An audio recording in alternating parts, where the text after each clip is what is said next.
तो आज हम बात करने वाले हैं रीजनिंग के पजल के क्वेश्चन नंबर दूसरे का, जो कि ये दूसरा टाइप है। क्या है?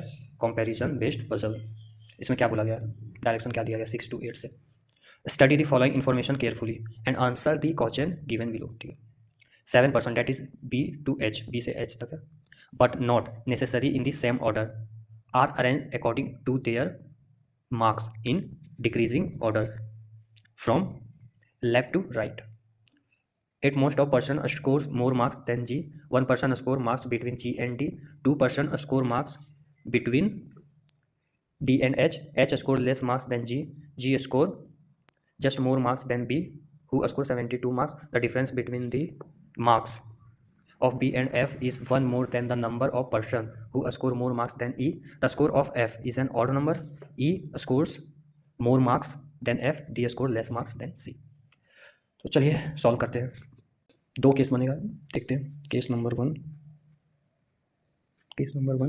एंड यहीं पे case number 2।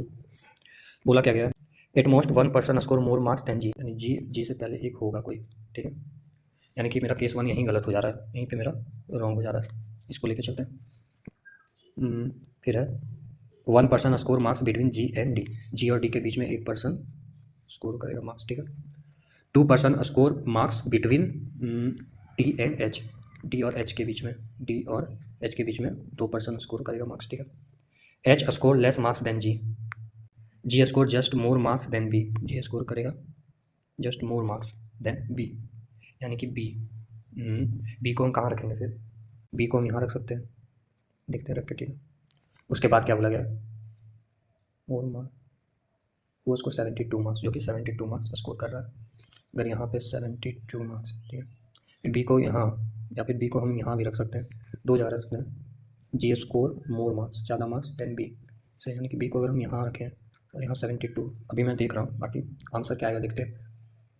The difference between the marks of B and F, B और एफ के बीच में जो मार्क्स का डिफरेंस होगा, is one more than the number person who score more marks than E. E और एफ बचा हुआ है। The score of F is an odd number. ठीक है।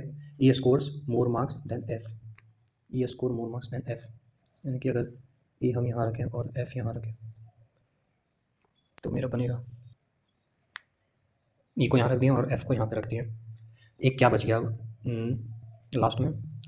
D score less marks than C, D score less marks, यानी कि D score करता है लेस मार्क्स सी से, यानी कि सी मेरा यहाँ रहेगा, सी मेरा यहाँ रह सकता है। ठीक ना, क्योंकि बी तो कंफर्म हो गया, अब यहीं पे रहेगा, सी मेरा यहाँ रहेगा, ये नहीं होगा, ये नहीं होगा, यानी कि मेरा जो बन जाएगा वो C G B D E F and H. ठीक है, तो सॉल्व करते हैं। इसमें से मेरा बी था 72 मार्क्स, ये जो बी था ये आपका 72 मार्क्स था, और एक ऑड कौन सा था? The score of F is an odd, ये हमारा ऑड मार्क्स था।